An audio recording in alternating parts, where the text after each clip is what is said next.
Now, what we have is the law, and we have a verse in Galatians chapter 3, verse 24. It says, the law was a tutor to bring us to Christ.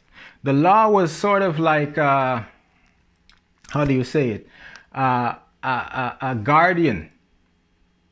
The law was a guardian. And so the law told us what we should do, what we shouldn't do, how we should do it.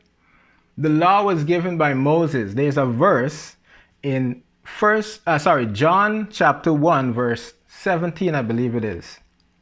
It says, the law was given by Moses, but grace and truth came through Jesus Christ. That's a powerful verse. That verse, if you understand, you see the distinctives. You see the distinction between the covenant of the law and you see the covenant of grace through Jesus Christ. Grace and truth came through the person of Jesus Christ. That's a big verse.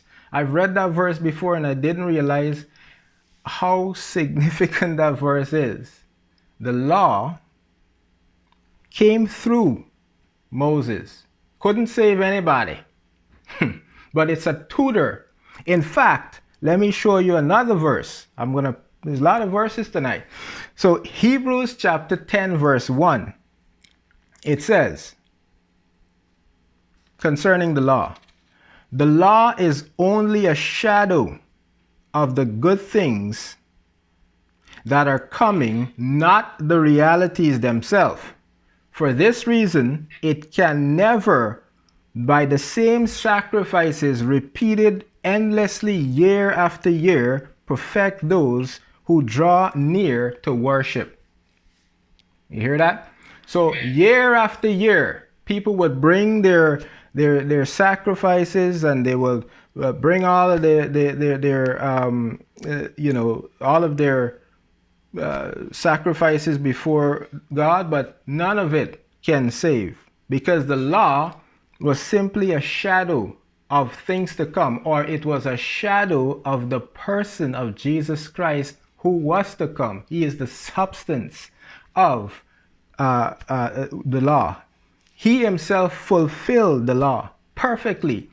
The reason why the law cannot save is not because there's anything intrinsically wrong with the law. There's nothing wrong with the law. It's God's law. It's perfect. God said in Hebrews chapter 10, he says, there's nothing wrong with the covenant.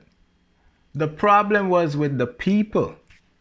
The people weren't faithful to the covenant. But there is one who was, and there was one who fulfilled the law completely, the Lord Jesus Christ. Nobody else did it. Over the hundreds of years that the law was in place, only one was able to do it. And that's because he is different from us in the sense that he is sinless, perfect, undefiled. He's separate from sinners. He did not come through the means that we came in that he did not have that defiled nature, that sin nature that we have.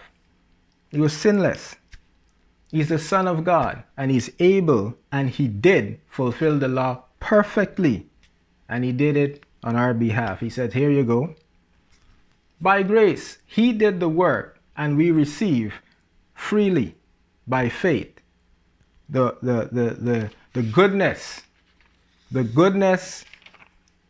and the freedom came through the person of the Lord Jesus Christ.